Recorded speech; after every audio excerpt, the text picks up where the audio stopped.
Greetings, salutations. Tower of Crack time.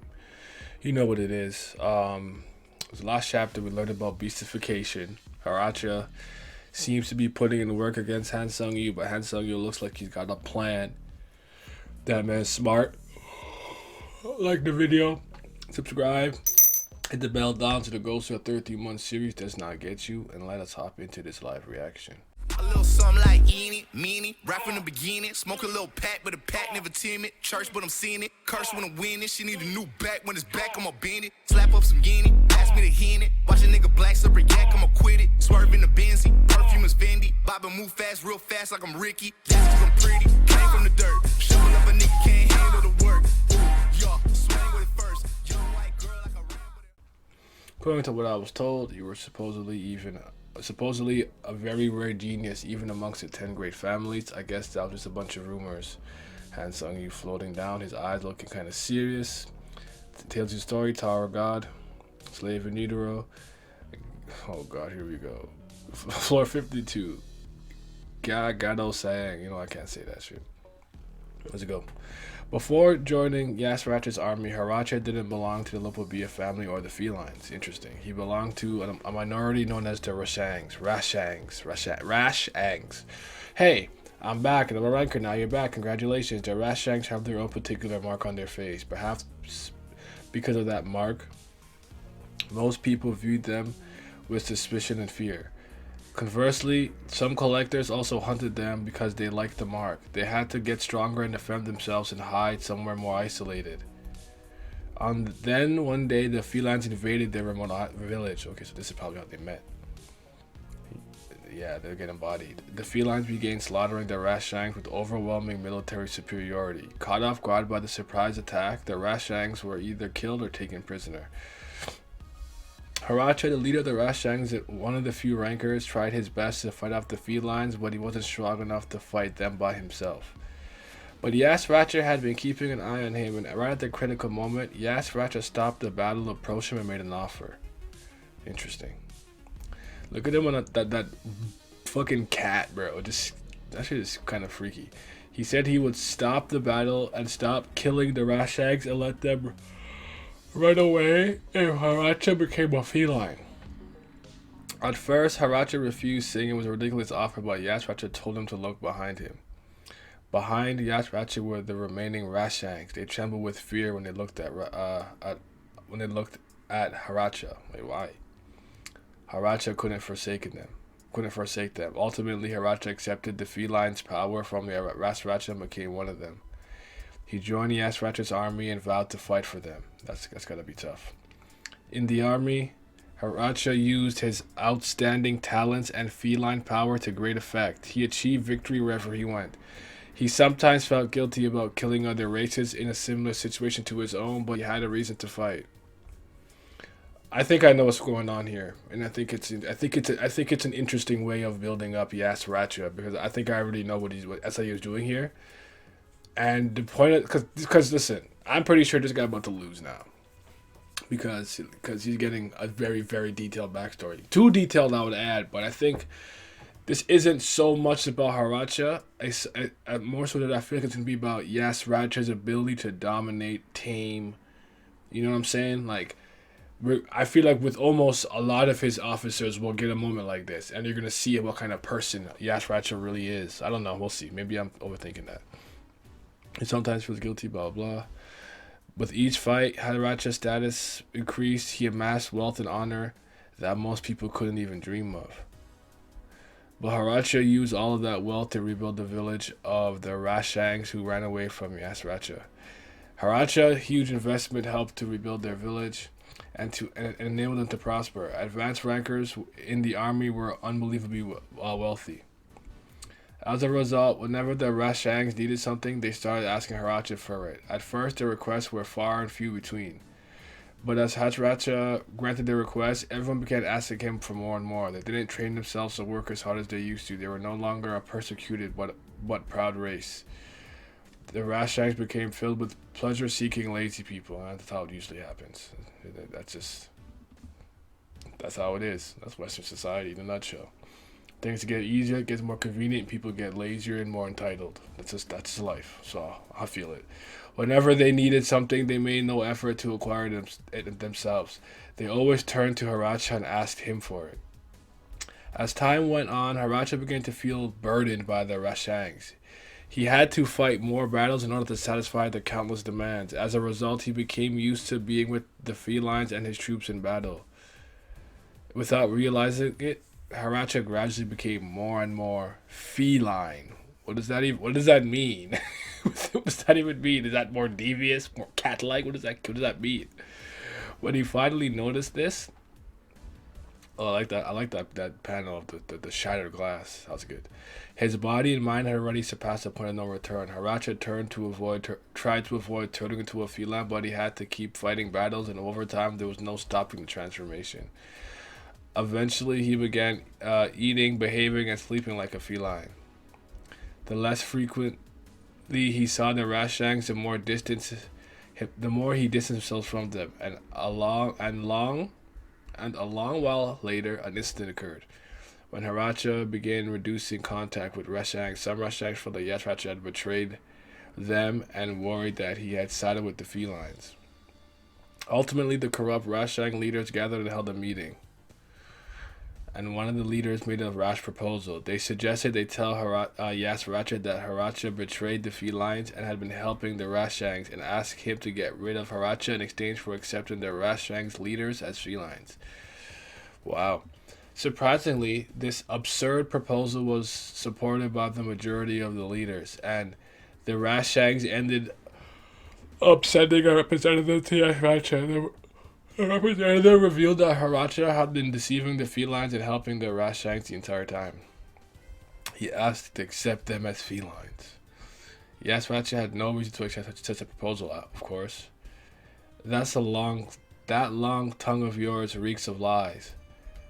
In response to the Rashangs' offer, Haratcha cut out his tongue right then and there. Having heard about the incident, Haratcha quickly rushed over to Haratcha, but it was already over. Haratcha told the flustered Haratcha, oh my god, bro. This is still going. This is still going. Sorry. Get back to the fight, dude. That he already knew everything from the start. I turned a blind eye to it on purpose. He said that, if Haratcha didn't completely sever his ties with the Rashang, Haratcha himself might be in danger. Given a choice between saving himself or his race in order to prove to Haratcha that he was a loyal feline, Haratcha vowed to kill all of the Rashangs himself, but he was lying. That night, Haratcha and a few trustworthy subordinates took some of the hostages from their previous battles, dressed them in Rashang clothing, drew the distinctive marks on their faces, and slaughtered them all. That night, the land in front of the Rashang's village was covered with blood, and Haratcha sent Haratcha a picture of the bloody scene, buying himself some time. That didn't work. At the same time, I feel like he can somewhat maybe track and sense anybody he's turned to a canine, maybe. A canine, sorry, feline. I'm thinking of Doom for a second. He would know what they're feeling and thinking to some degree. I don't know. Maybe I'm thinking about it too as an interconnective hive mind thing, but I don't think he fooled him. At the same time, he evacuated all of the Rashangs in his hometown to another place, and he had some of his most loyal subordinates snuck away from the feline army. Then they rejoined the Rashangs, loaded them in floating carrier and they had prepared in case something like this happened, and quickly left the area. In the floating carrier, Haratcha hoped that he could forget everything that happened and with the felines to make a fresh start. He thought that they could settle somewhere new and he and the Rashangs would go back to their old selves. But he was wrong. This is where the problems began. A few of Haratcha's loyal subordinates were on board the carrier. Over time, the relationship between them and the Rashangs began to deteriorate. The Rashangs didn't want to be led by them since they were felines and demanded that the felines give up all their special privileges. Oh, brother. You know what they sound like? They sound like this entitled generation who just be yelling about, give us this, give us that. Oh, brother. But there was nothing they could do about it. They needed the feline warriors both in battle and for maintaining the floating carrier. See, This is funny though, because I feel like they about to all die. Um, Besides, these dedicated subordinates had risked their own lives to go with Haratcha, but the Rashangs, who were the majority of the carrier, strongly opposed them, and in the end, Haratcha had to tell his freelance subordinates to give up some of their wealth and power. Ooh, I think that's not going to go well. Even after that, the Rashangs continued to take away the feline status and wealth bit by bit, just like they did to Haratcha. The felines became more and more unhappy, and the whole system began to shake at its foundation. Haratcha couldn't shake the feeling something bad was going to happen. Everything he had been trying to avoid was now happening here all at once. The floating carrier was meant to be a way of getting away from everything and making a fresh start. No. It's not that simple, dog. It's not that simple, dog. I'm sorry, baby. But it soon began to feel so heavy that it might sink any moment. This uneasy premonition became reality much sooner than he thought. The felines, who had continuously given away everything they had, finally couldn't take it anymore, rebelled, and some of the Rashangs were killed. The Rashangs used this as an excuse to demand that the felines be completely kicked out of the ship. The felines apologized, but the Rashangs refused to forgive them. In fact, maybe the death of the fellow Rashangs wasn't actually important to them at all. The Haratcha knew the real reason why the Rashangs were so angry. It's because the felines had more than them. At some point, the Rashangs could no longer stand it. If anyone even this is long, SIU. Christ, this is this dude like mad important or something? Shit. By the way, this isn't even bad. It seems inefficient. Like, Jesus Christ. But again, I think I know what he's doing though. So if I'm right, I'm gonna chill out. They developed a habit of demanding equality, but made no effort to make things truly equal. Doesn't that sound like extreme leftists, and right wing people? Because Haratcha had simply granted all of their possible demands until then.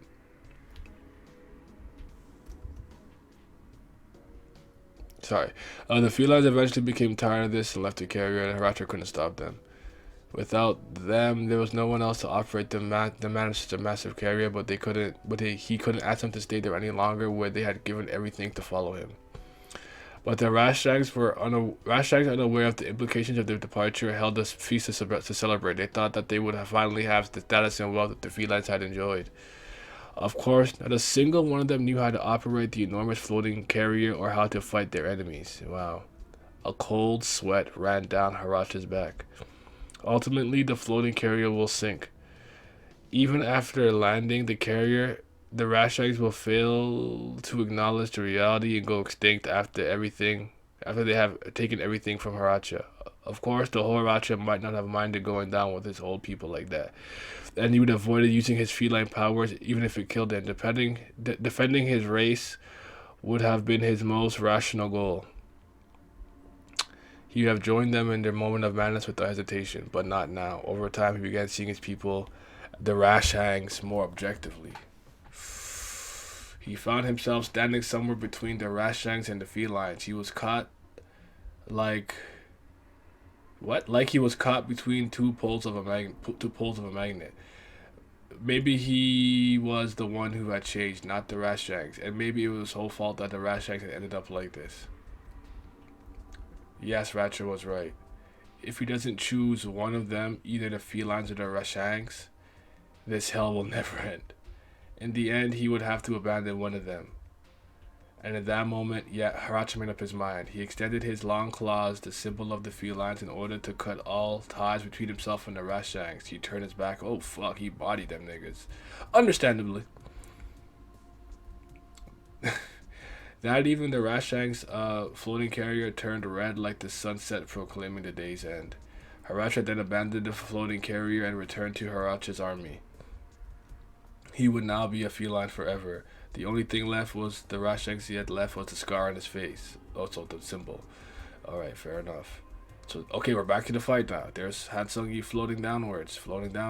Open his eyes. Watch out. Behind you. What? There comes the acid. Whoosh, whoosh, whoosh. What's that? Oh, shoot. The acid is gathering in one spot. Ooh. He's pulling it into one area. This isn't good. He, gets away. Acid is pouring everywhere and it's crumbling the rocks and stuff. Ooh, ooh. But Haratcha's dodging it. That bastard, how did he concentrate the acid in one spot like that? With that much acid, he could actually hurt me. What's wrong? I thought you were a division commander in Jihad's army. Are you afraid of a little attack like that?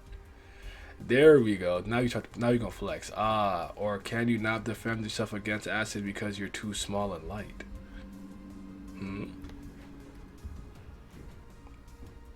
What did you just say? I thought maybe I couldn't block your attacks because you're so fast, but I was wrong. You can instantly reduce your body's size and weight to almost zero. That's how you dodge my attacks. And you look so much faster because you got smaller. Isn't that right? I knew there are people who can compress themselves, but I've never met someone who can make themselves as small as you. I'm surprised. What the hell are you talking about? He fucking blitzes at him, I guess. Hansung, you prepare some Shinsu attack. I don't know. Someone's taking. Okay, he's just like zooping around everywhere in the water, but he stopped. Looks like he. Oh no, he took the hit. I knew it. Something didn't make sense if I was hit with a direct attack from a high ranker. It should have killed me instantly, yet I'm still standing. I didn't notice it before because you were so quick and there was so much light everywhere. But when you compress yourself, your attack power and defenses also get weaker, don't they? One of the tower's rules is that abnormal abilities come with risks. Is this like is this another running theme, like laws of the tower, RDA swordsmanship, now rules of compression? Are we gonna start talking about these absolute rules within the tower? Seems to be a bit of a running theme here. Maybe you can't control Shinsu then. Wait, so the conditions for this transformation is you can't control Shinsu? Is that a good trade-off? Doesn't seem like a good trade-off to me. Ha! You seem to have figured something out, but there's nothing you can do. You can't attack me or defend against my attacks anyway. Even if you attack me with acid just like now, I can avoid it. It may take some time, but you're going to die. Wrong. You were doomed from the moment I figured it out. Because now I'm going to gather all the acid in this place over there. He looks up into to the spot where the acid is gathering. Over there? What are you up to? That Shinsu has a unique ability to pull anything towards it. Anything? It's called a black hole. Just like a black hole, it sucks everything around it. So the downsides are that there's a lot of restrictions in terms of this power and how big I can make it, and I can't stop once it's activated. Couldn't think of it. It's kind of like your beastification. Look, interesting. But even with a little area like that, it's more than enough to gather all the acid in this place and cover you with it. Brace yourselves. You're going to get sucked into it soon. You're much lighter than the acid right now. Oh, because of its beastification and the compression shit. Damn it. He tries to like run away, I guess. Is he getting sucked in though? Ugh. Ah. These lights, like the lights of this beastification and the electricity and speeding around the purple is really beautiful, by the way. Ugh, damn it, I have to get out of beast mode. Hey, beast mode. But the acid just keeps coming. It looks like he's planning on gathering all the acid in this place. But according to the rules of the game, the acid in the cat tower has enough concentration to hurt even a high ranker. If it keeps surrounding me with acid like this, I won't last long. How the hell can he control Shinsu like that? I'm a man of many secrets. Excuse me, stop messing around. If you gather all the acid here in this place, you'll get yourself killed too, idiot. This is suicide. Suicide? What do you mean? I have a way out. What?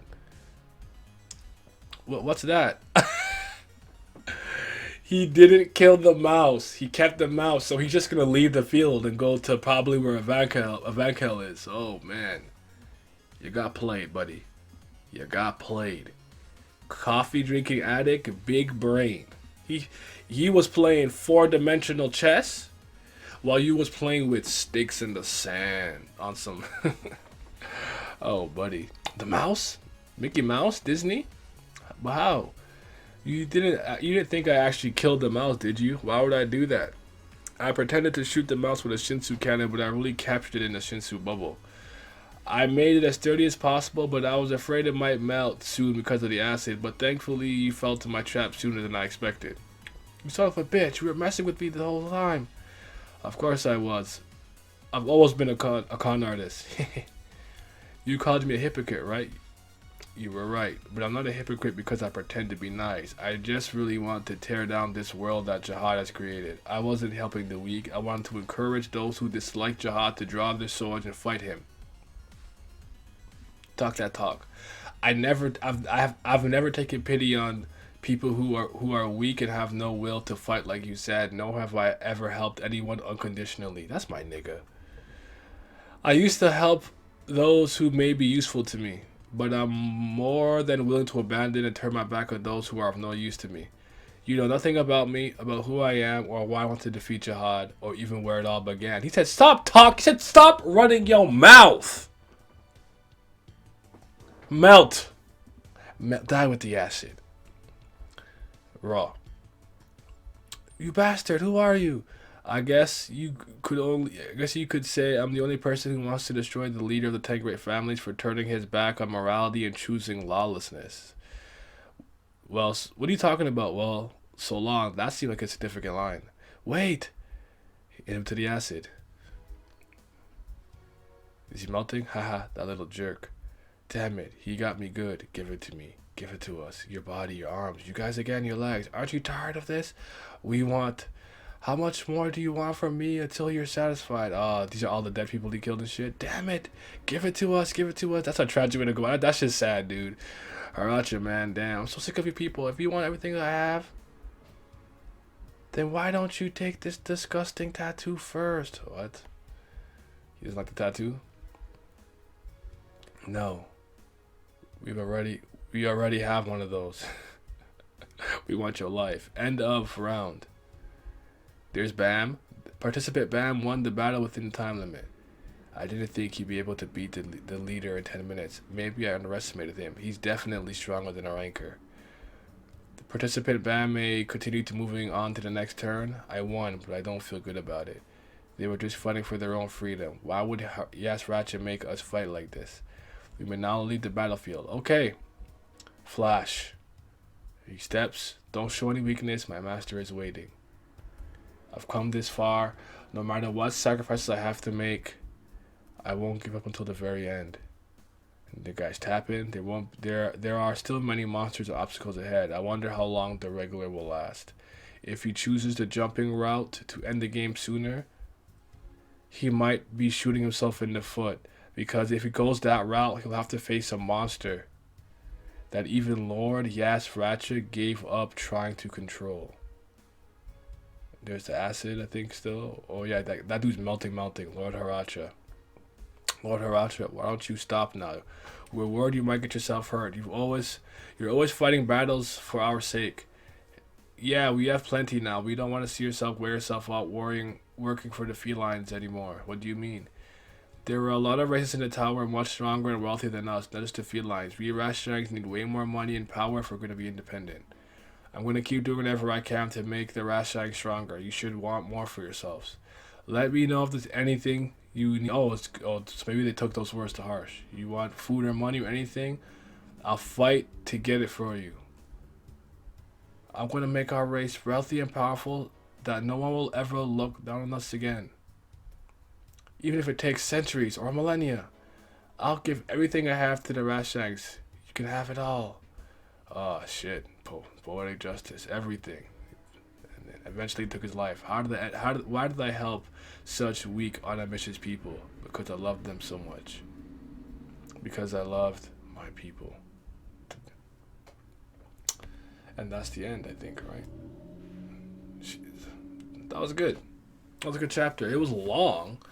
That backstory took a long time to get through. Jesus fucking Christ almighty, but it was good. I liked it. I liked the theme of it. I liked what it showed about, the greed of people and how, just giving the people what they want and stuff. Did the match just get more and more crazy. Just want more and more and more. Entitled, all kinds of stuff. Instant gratification. They need the felines. They want the felines out of there and want their power to run the ship. It was a really good chapter, and I think I know what SIU was doing here. But crap, there's a lot to say. Hansung had a really good showing. I'm very impressed. That's what I wanted to see with the previous chapter. So It's a good thing that I kind of rated reserve judgment because I'm like, no, he showed out and he did exactly what I think he should be doing. He's smart, he's talented, he is who he is. He's still kind of a devious person, so I like that he's not like a good guy, so to speak, and stuff. But all right, I'm gonna get the guys. We're gonna talk about it, have a discussion, and then yeah. But I thought the chapter was really good. I enjoyed it, all things considered. But I think he needs to find a better way to be more efficient with the story, like Haratcha and stuff, because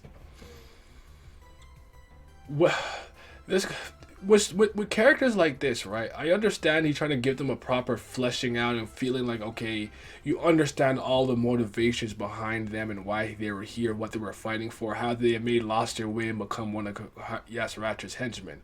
That makes sense to me. But you have to understand, we still, as a reader, have to experience this on a week-to-week basis and through real time. It's inefficient to have such a long, detailed story for a character that's not going to matter. There's characters we've been following for years that we don't have this much information about. You know what I'm saying? And that's not to say we need to know it now. You get people's flashbacks and stories and motivations, ideals and goals and whatnot when the time is right. A lot of the times, but for me, it's like this was too long. I felt like he could have done this shorter, more efficiently, and I still would have gotten the same thing out of it. But again, we'll talk about it and let's see how you guys feel about it and see how the guys feel about it. All right. Now the live reaction is over, we're going to discuss the chapter and see how we felt about it. But first thing I want to ask the guys in here is, how do you guys feel about this current chapter? With the I gotta say this first, because I have an idea of what SIU is doing, but oh my god, it's just I need some authors, I need some people who create video games, books, to understand that I get that sometimes you need to make something feel a certain way in a story, but please do not forget your readers, your players, whatever the case, they still have to go through it themselves.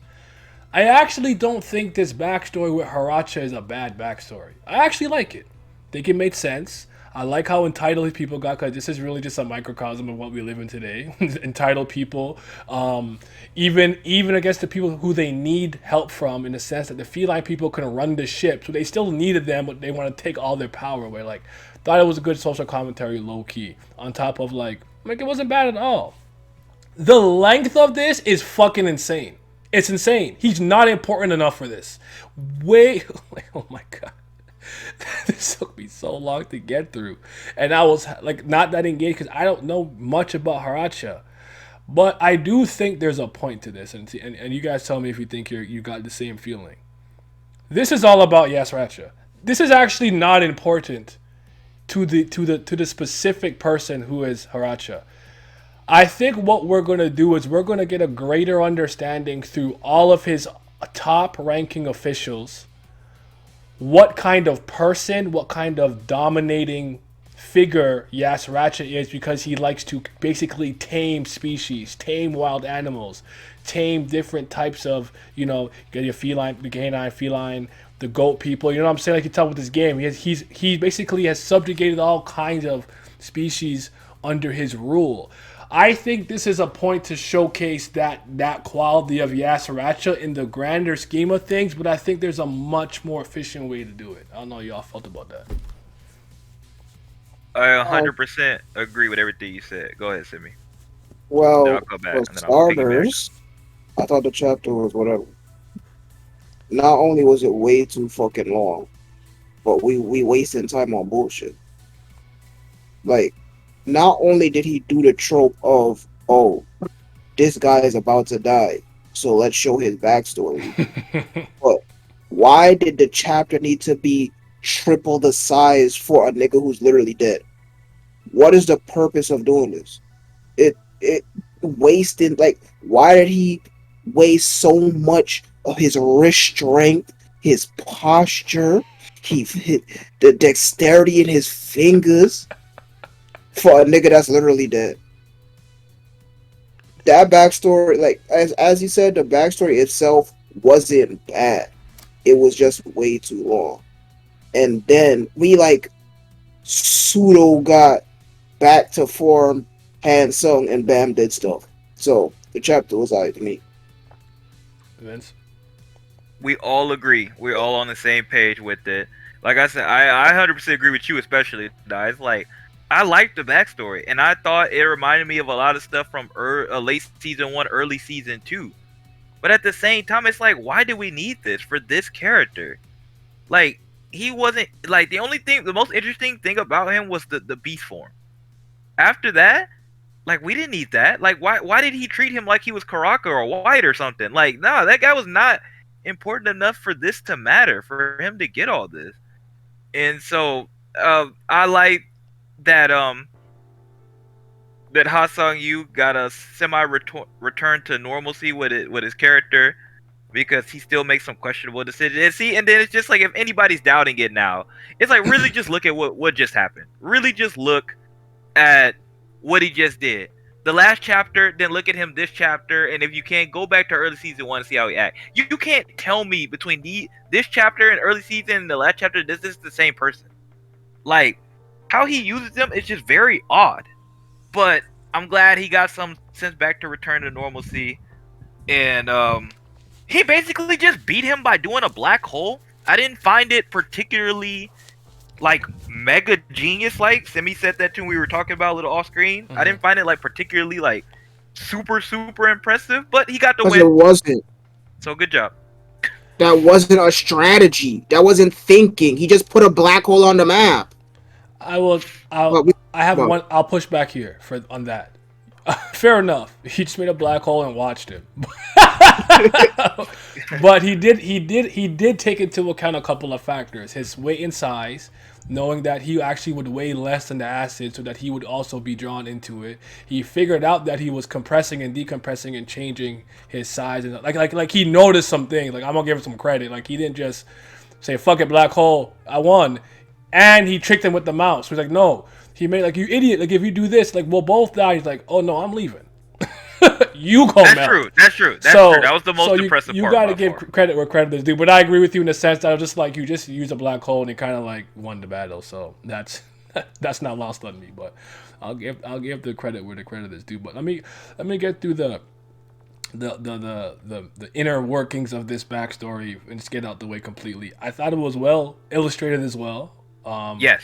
The Rashangs are interesting in the sense that we learned about minority races and mixed races. So I'm not sure if this is something that's going to come up again. Like, I will forgive this if in some shape or form the Rashangs come up, are important. We find the floating carrier they used to. Actually, you know what? They're dead. He killed them all.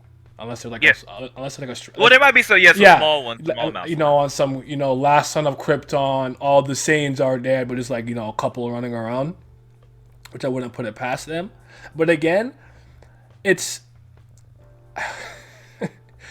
there's certain things here that I'm like, okay, it's interesting because Doom and Haratcha are not similar, but like they definitely are the leader of their kind of like, species, in the sense that Doom can turn people into canine people.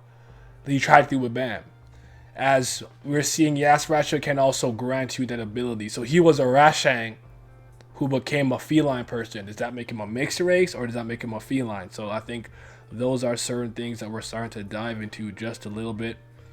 But yeah, him working for these people, like, again, it was good. I thought there was some thematic stuff to it that, like, has some real life parallels. I actually really like the one panel where they shattered the glass and he's looking at the pieces of himself, and he had to learn that at some point he will take he had to choose a side.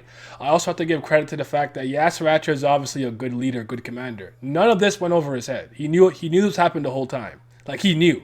And I don't even think that when Haratcha, quote unquote, took some people and faked it and painted them, I think he still knew. So, I think a lot of this is really to highlight the competency or the true nature of Haratcha as a person. I think that's what this is all going to add up to. But I agree with you guys. This was way too long. And for as interesting as it wasn't efficient. We didn't need all of this. I think he could have done this in way less pages. Like you said, sacrificing all that wrist strength and back vitality to draw all these hands and all that stuff. I think he could have done a little bit better. But that all being said, I have a question for you. Do you at all care about this nigga Haratcha now? No, Haratcha. All right. See, I don't give a fuck about. No, him but either. I will say this: I did like the final panel of the chapter. I'd say that. That was Like, that when was yeah. Yeah, when he said, "Why did I help such weak, unambitious people? Mhm. Because I love them so much. Because I love." And I will say, it kind of, and that's something that dive back kind of remind me of early season 1, where you just you know. But he reminds you of it so much. It doesn't take away from it, but it's just like he reminds you of certain points so much that it doesn't feel as effective it could have been, because it's just like, it just reminds you how terrible this tower really can be to a lot of people here, and how terrible Jahaz's rule has done to so many different races and groups of people. But at the same time, it's like he already beats this point home a lot. And yeah, it's just like Haratcha was never going to be around long enough. Could have been one thing if he would have like lost this fight but didn't die. Mhm. But like, he's gone as far as we know. He's gone. He's not coming back. So like, yeah, he wasn't nearly important enough to have this backstory. But I agree with you. I thought the entire time that he did it, after I read it, this was more about Haratcha than anything. This was more about his capabilities, how he leads, and even in some ways kind of laboric too, because I'm assuming in some ways that they're similar. That they both, that not quite, because Haratcha, you know, he likes to dominate, as far as like he likes to like make people be under him in a different way. And maybe that's like a theme that goes with the commanders, because if you think about it, right, Caliban, he beat a bunch of strong people. Human collector. That's a good point. Yeah, and he collected people, and then Haratcha's doing this thing with the animals. So that could be a commander thing, which I think would be really interesting. I'm not for sure, but I'm just throwing it out there because that would be semi-interesting. But yeah, I think the biggest problem with a lot of stuff like this, and you guys tell me, because I'm gonna give you an example that I feel like works, right? Because I think SAU has this problem. Again, I think in this situation I'm gonna isolate it, because I do think I'll if we're wrong about this, we'll come back to it. But I do think, again, this is not about Haratcha himself. This is more so about Haratcha as a leader, as a commander, as a person who can control other species.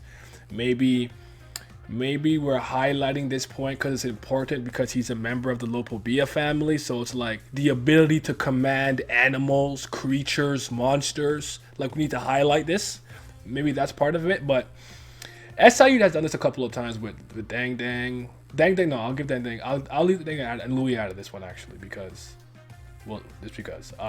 But with like So Young and the other dude in the wheelchair in the last station and stuff like that, where it's like, a character like Iceberg from One Piece, to me, you could give this type of focus on, because despite Iceberg not having any major agency throughout the story of One Piece after the Water 7 arc, he still has lasting impact based on what he did in that arc and who he's connected to that's traveling with us.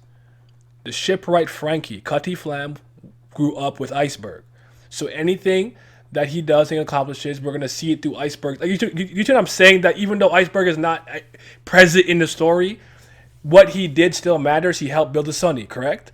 He has history with Frankie, correct? He's the one who figured out Robin was actually trying, what she was really trying to do, what was going on with CP9. Plus, he has information about the Pluton. So regardless if we really see him again, there's lasting appeal there. Arlong was defeated and locked up, but then we learned more about the Fishman, what he did to the next generation, to Hody Jones. We saw a flashback later on when he was traveling with Fisher Tiger. Haratcha's death here and what we learned is not going to have lasting impact unless the Rashangs become important to some degree. Like, he does this and he takes all this time to do this, and I'm like, for what reason? Where is this going to trickle down and bleed in later where I'm going to be like, so happy he spent 400 pages on this Haratcha guy. Like, where is that payoff going to come through? You get what I'm saying? right. Yeah, I agree so- with you. Go ahead, Sammy.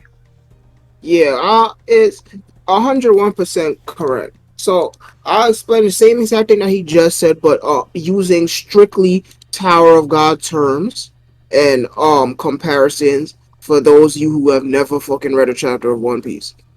The difference between some shit like Ho and some shit like fucking Haratcha here, a couple of things. First of all, you can count on one hand how many times, or maybe two, but you could count on both your appendages how many times Haratcha has appeared on screen. That's number one. So we don't fucking know this guy. He knew. We yeah. We didn't know this guy at all, right? Freaking he showed up, he like had a little scuffle, and then he fought Hansung. That's it. So that's the scope of how much the reader knows about him. Versus Ho, who's been around since the second the fucking The preliminary yeah, battle the Van royale. yeah Van Kel's floor and stuff and everything. Yeah, he was there 90% of the arc. So that's number one. And then number two, the big takeaway from all of this and the huge issue with these other arc specific characters that we've been seeing is, as Yeti said, there's no impact at all. First of all, with Ho, he is the first person to drive home the idea that, the tower is ruthless and cutthroat and it doesn't care about where you came from or what your reasoning is, what your goals and motivations are. It's a dog eat dog world. Mm. We already established that theme. We don't need another backstory establishing that theme. We get the picture. We know the setting already and how it works. So that's already falling on deaf ears. It's an idea that we already know. That's already long been established. And then two, once again, as Yeti says, if we never again see anything to do with Haratcha or his people, this was completely purposeless. What is the point of giving somebody a 50-page backstory if we never going to see him again? If the things that were shown in the backstory is not going to appear in the story again. If what happened in his backstory isn't learned in real time or the current time period by the main character or so, or if by him being gone affects a group of people or the main character or whoever may be and whatnot. It's purposeless. There's no point in doing this. We didn't need to see this, let alone for how long we saw it. Because what's the point? Okay, doggy dog world, he got the bad end of the stick, so what? He's dead. We're never seeing him again. Yeah. It's Yep. silly. It's just silliness. And I don't understand why he keeps doing it. I have one idea. I think he thinks this is a way to make the character feel meaningful and impactful, even in their short span of time being in the story. Yeah, I was gonna say that too. Like to me, like to me, I'll let you go off then. But to me, this is like artificial death. Go ahead though. You speak on it if you want.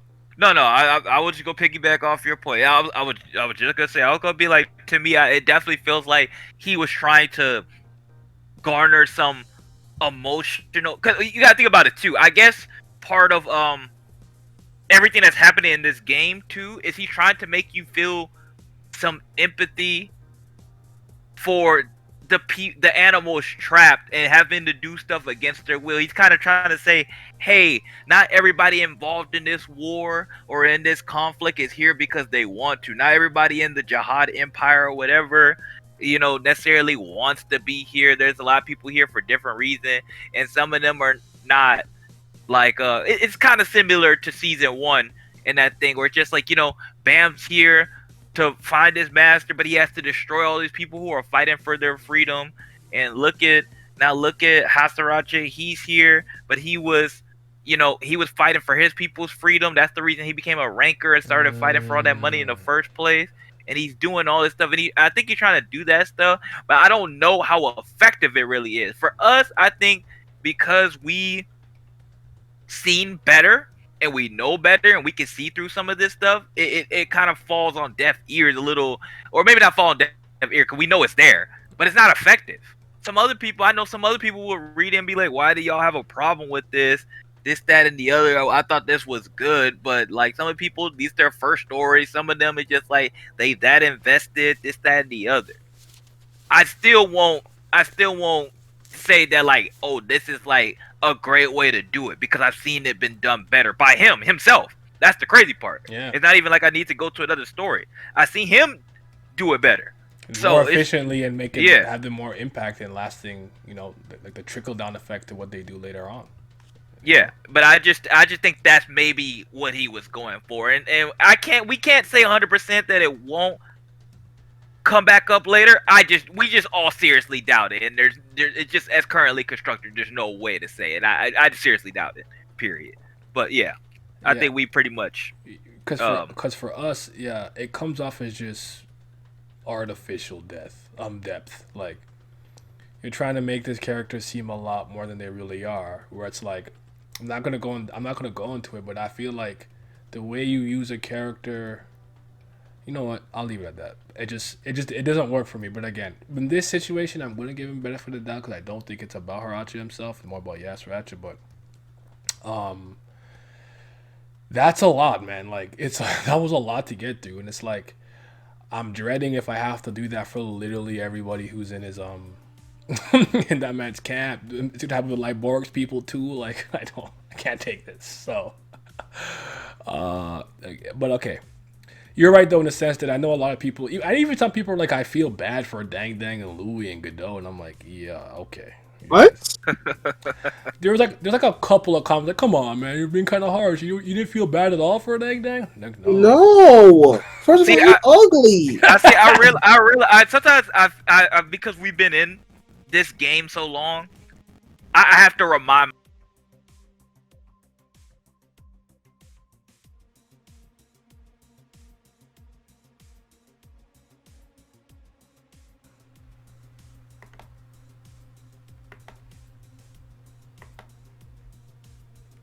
All right, my bad. My fault. But yeah, keep going. What you were talking about or something? I don't know. I forgot what I was saying. What did I say? You were saying that freaking you 101% care about emotional investment. Yeah. I care about emotional investment, and then characters die, but they have to be around for a portion of time, and we have to be with even the villains. Like we got to see them do stuff, and I already kind of at this age grown tired of just like feeling sympathetic for the villain. But this, like I said, in this case, I don't think it was like necessarily like a bad idea because of where he's placed in the army and stuff like that. Yeah. But it's just not effective because he's only been here, like Simmy said, like he literally been here for, this is his third chapter. And yeah, it's just that we didn't have no reason to care about this. Yeah. So it's just not effective. It's like, but this is the thing, right? It's like, I am not like these freaking super cynical, no emotion ass niggas who literally don't care about nothing at all and never cry and never feel any type of way when they read literature, right? I am always crying. I always fucking feel sad, right? But the thing is, and yes, I have been in the game since literally for preschool. Mm-hmm. But besides all of that, it's simple, life logic. Cramming does not work. It doesn't matter what it is. You can't sit here and wait till the last minute and then, I'll put all this backstory in here and I'll put all these scenes in here. You care now? No, it don't work like that. Life does not work like that. It's not going to work. Period. And I'm gonna refrain from using other series as examples, but it's just like, bro, cramming doesn't work, no matter what it is. So stop trying to do it, please. If you wanted to put the backstory in that bad, then cut it down to like 10 freaking I would say 10 panels, but page wise, I'll say like maybe like 5 pages max. There's no reason why the chapter had to be triple the length just for this backstory for someone who's dead. It's like as far as I'm concerned, it all we needed to know was all the main points. So yes, Haratcha came subjugated. You were part of the Rashangs. You were, a rank who fought for them, and eventually, because you were doing everything for them, and there's nothing for them to do no more. They got complacent. They got entitled, and they got power hungry. And then eventually, you decided you picked. Like, what I'm saying? Like there was main points there to pick out that he could have just focused on. But it is what it is. But again, I didn't again.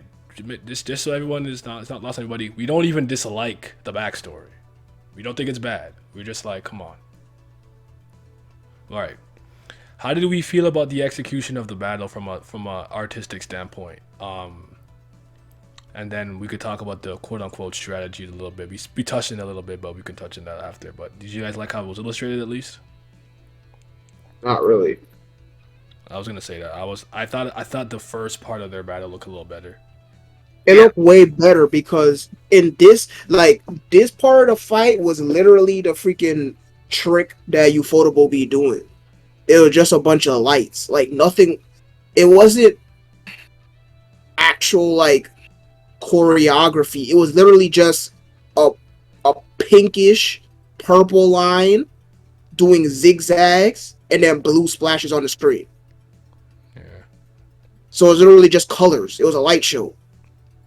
Versus the chapter previously, where we're seeing, the fucking whirlwind pool shit that Hansung creating, and you see Haratcha transform and all that other fun stuff. Right? Well, here it was literally just two colors contrasting against each other. Well, I'll say this now to your point. It's just that the second half of this battle, there was just not really anything to do, because it's just like you figured it out. He explained it to him. He created a black hole from the acid, so he created a green black hole, and that was pretty much the fight. The second half of the fight, and it's just like I don't mind that necessarily because like I said, Hansung, you not really a fighter in the first place, so I'm not gonna sit here and try to grade it too hard. I was simply kind of semi-happy off the fact that, at the beginning of the fight, like I said, that was a lot better because the fact that it was just something we hadn't seen in a while. Something just different, attack-wise. Because we've been seeing a lot of beams and we've been seeing some hand-to-hand in some way, but that was kind of growing stale to me in a lot of ways. Mm-hmm. So it was nice between White doing his stuff and then Hansung, you doing this stuff with this water, which is always kind of funny to remember that Bam took all these techniques from him, a lot of techniques from him. Mm-hmm. So it was just nice to see him utilize it and get a win. So it was just like, I'm not gonna complain too much. So I feel like the important part, the highlight was just that Hansung Yu is talented, but it's unfortunate that, in my opinion, I would say that I will accept it, but I don't think this was the best way to showcase that. It felt very, what's the word, hand-holdy. I don't know. It didn't feel. Yeah, it didn't that's feel, a good way. It didn't feel like a genuine showcase of brilliance. More so of you telling me it was brilliant, because this guy's like, how could he do that? How was he doing this? Yeah, and that's like, how you has a thing of doing that a lot. Like when sometimes at a blog post when you write stuff like you brought up before, it don't always add up to what seems like the reality of the situation. Mm-hmm. And I'll say I was more impressed with Hansung Yu's second half of the dialogue of him talking about, stop acting like you know me. You don't know my reasons for doing what I'm doing. You were sitting there slurring all that gibberish, but you don't know any idea why I'm doing what I'm doing. And I don't have no problem sacrificing other people to get where I need to go. And I was more impressed by that. Yeah, because that's consistent. Itself. That's consistent with his initial impression that we got from him and everything. But don't forget, stay on that. I'll come back to that in a second because I do want to finish touching on this stuff, right? Okay. So it's like we're supposed to be marveling at his brilliance solely due to the fact that Haratcha is like bugging out, because But I guess also the point is that like he's like, oh, I figured out what you're doing. So like at that point, the fight was already over. There was nothing more to talk about. So like so it's also there to highlight Hansung's brilliance. Like once he actually figured out he was compressed and smaller and whatnot, he's like, oh, anyways, take this fucking acid black hole and you're done. So I'm giving credit. Like it's still impressive in a lot of ways. It's just I don't know if I don't know if I particularly am happy with the way it was presented to me, but it wasn't the worst thing. And then like you said, I really like that dialogue at the end, like you were talking about, where he was like talking about you don't know me at Yeah, all. absolutely. Because like, first of all, we found it very weird he was coming at him so aggressively in the first place because we're like, who are you? Why are you talking about hypocrite? Blah blah yada blah blah. But obviously, he was in a lot of ways talking about himself. That was projecting because ultimately he turned his back on the people he was trying to protect, which was the Kshangs. So whatever the fuck the Karangs, I can't remember their name now. But so yeah, Rashing or something like yeah, that. yeah. But again, the mouse part was cool because he got out of it. And Haratcha doesn't strike me as somebody particularly bright, so I don't think outsmarting him is particularly that impressive. But again, credit where credit is due. He won the battle. He won it with his mind. He didn't do anything crazy. He didn't take too much damage, and then he can go. How did you feel about the line where he talked about Wait, now hold on. Go ahead. I didn't say my piece. Go ahead. I wasn't impressed at all. What is there to be impressed about? That's why I call it a pseudo return to form, because the only good thing about this entire segment was Hansung's response to what Haratcha said last chapter. But before that, why should I be impressed? Like, because I'm looking at it like this. Hansung Yu is the first character that we've seen that introduced to us the concept of compression. That's why Rack is a chibi today. So he better freaking realize that he's compressing himself. That's not a feat to me. If he's already doing that, then he should be the first person in the room to be able to tell that, oh, this person is compressing. So why should I be impressed by that? And he's the one who showed us that to begin with. That's fair. Okay. I would be more impressed if he didn't realize that. Okay, fair.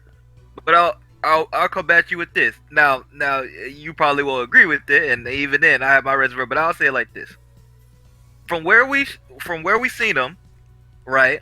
I had one perception of him. Then we get to the last station, and he ain't win no fights in the last station. He wasn't looking good.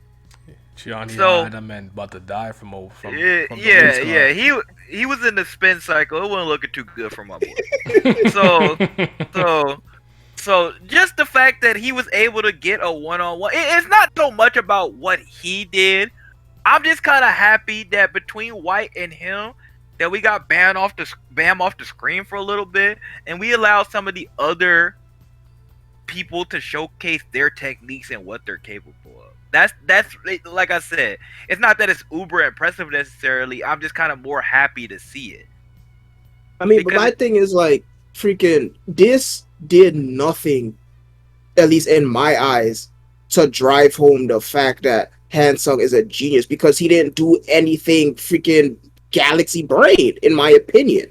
He did something that he should be doing, period. Okay, And let me then he ask you a just put a question. black hole. Let me ask you a question then. Is it impressive that he created a black hole from Shinsu? Since that is something we haven't seen today. Yeah, it is.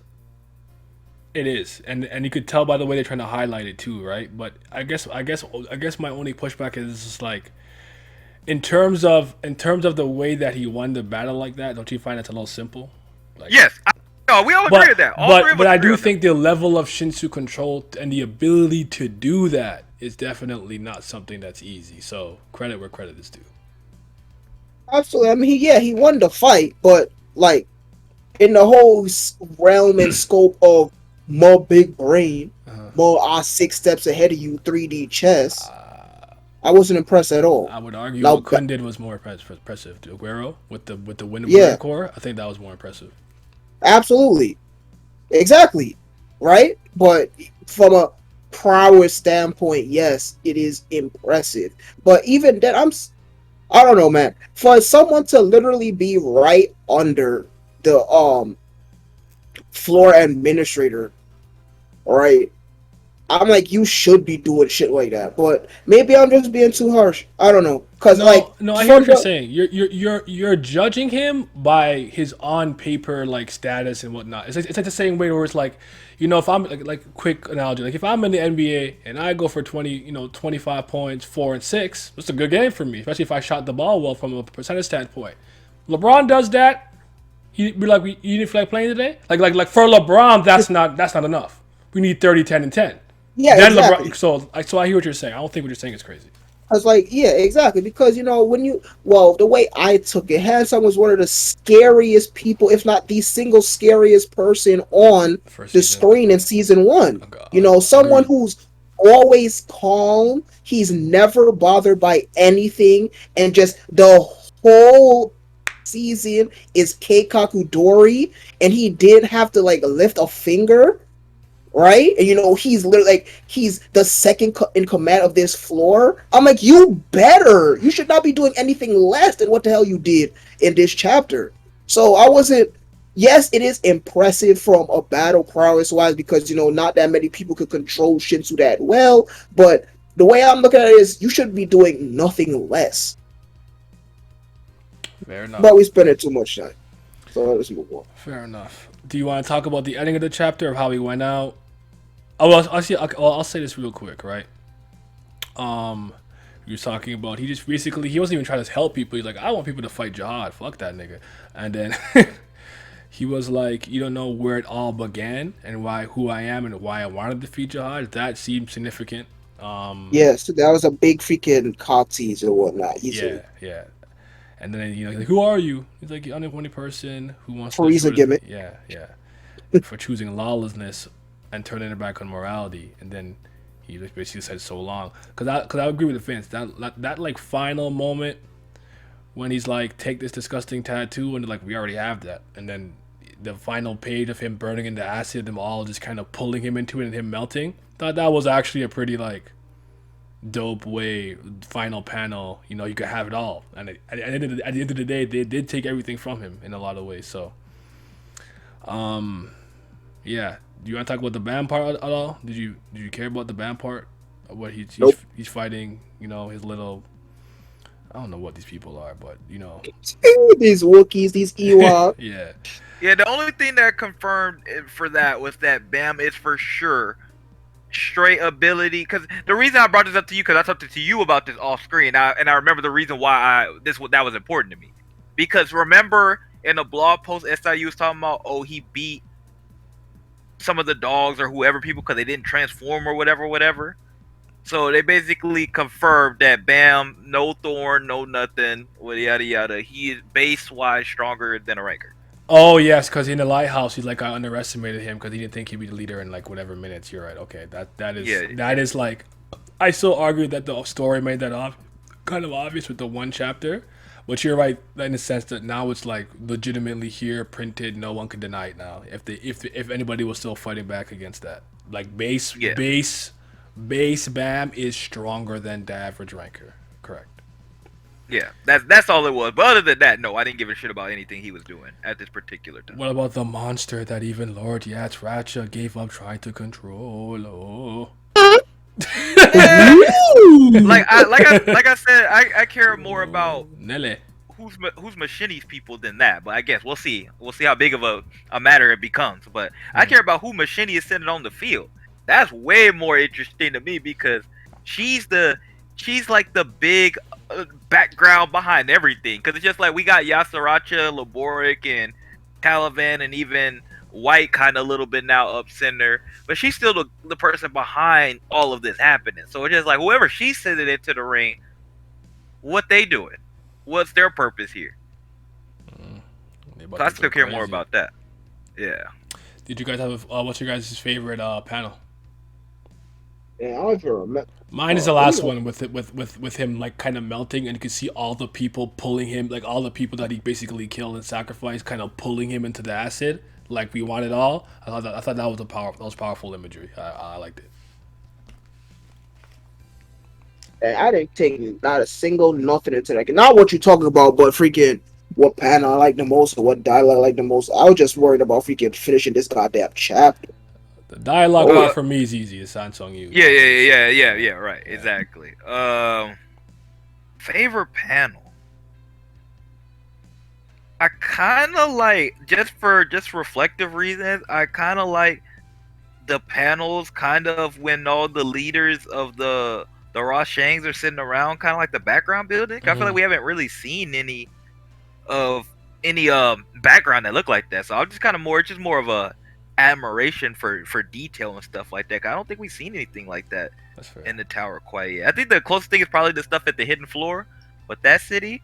But I'm kind of a sucker for cool futuristic looking town because like this weird mix of being like old age because they're beast, but also like this futuristic combination. So I care about a lot about that. So like the floating, it's the floating carrier Yeah. that look kind of cool. And Some of the buildings look cool too.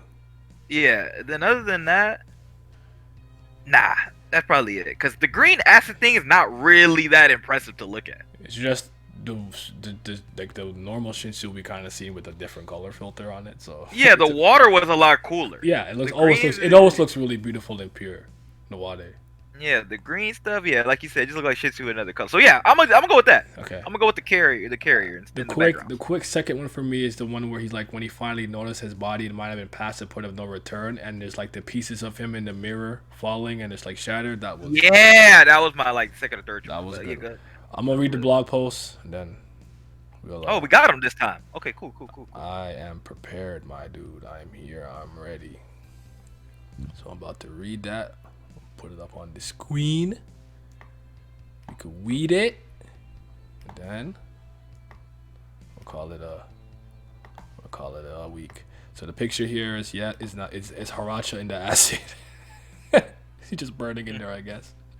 It's kind of a mean pic. It's not very long. Still posting out of habit, except for the comments. I'm also posting this on Twitter. In terms of art, I'll be using Twitter or Instagram. You keep saying this, we know. Because it's easier to sort in the line, so I'll use that more often. It's been 4 weeks since the comeback. The comeback hype is starting to wear off. Hoo-hoo. Before the hiatus, the preview content was 3 chapters out, so I thought this chapter would be the end of a narrative chapter, a fight, when I was pushing through the story through. As such, I have quite a bit to ramble on about. For being an active combatant, we haven't had a lot of Hansung Yu solo fights, and since the webtoon needs to progress quick, it's hard to work with each individual's fight scene. So I thought about relaxing more as I draw time around what? I guess drawing it this time around. I think they made a mistake here. Instead of going full out, as they say, just start out with Hansung Yu fighting the division commander step by step. This fight was a result of that flow of thought. Since I worked hard to draw it, I hope you guys enjoy this one. I may keep posting next week out of habit or not, but Instagram is surprisingly hard to use, so I've been using Twitter. Blah blah blah blah. Okay. Cool. Okay, so my only question I would pose, or kind of ask, I guess, is just that, cause I just want to take it from what he's saying. I don't even want to like try to guesstimate. But the only thing that caught my attention was the comments that the webtoon needs to move fast. Yeah. Is he moving it along because of his health, or is he moving along because he genuinely thinks that we need to get past these things and get to more important things? Because I wouldn't necessarily disagree, because I am not the biggest proponent of this whole entire war arc in the first place. But that's the only thing I'm curious about. Does he think that like, oh, but since we already here, he should do stuff like this because we already here. Mm-hmm. You might as well do your best with the arc that you already created. But does he think we need to move faster because he thinks so, or because he's unhealthy? I had heard through the grapevine, and I haven't confirmed this, so don't take this as the gospel truth, but that Naver tends to kind of, like, for their most popular series, they kind of have a more hands-on approach. So they might tell him, do this, don't do that, or speed this up, or whatever. Where it's like the less popular ones, they kind of don't care what you do, because apparently, like, I noticed too, like talking to some of the Kubera fans, they were like, "Oh yeah, Line Neighbor don't give a f for what Kurigama is doing or anything of the sort because it's not popular. It's not one of their it's not their money makers. But like, you see this with platforms like Twitch or like YouTube, right?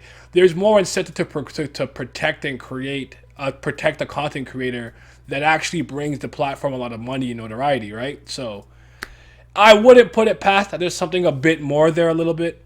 Like, he has to be faster. Maybe his popularity, maybe him taking the story slow has resulted in a popularity dip or numbers dipping or whatnot, but I'm not letting him off the hook with that shit. I'm trying to hear that. That's my final conclusion. I'm trying to hear Noted. that. Noted. You Noted. think them fucking Shonen Jump editors don't be mad annoying and whatnot too? This is part of the game, buddy. I'm not trying to hear it. I've heard this from comic book artists, webtoons, manga, books, video games. Don't matter. So figure it out, guy. I don't want to hear that I'm suffering from success. All right. I'm not trying to hear that. Any final comments, my friends?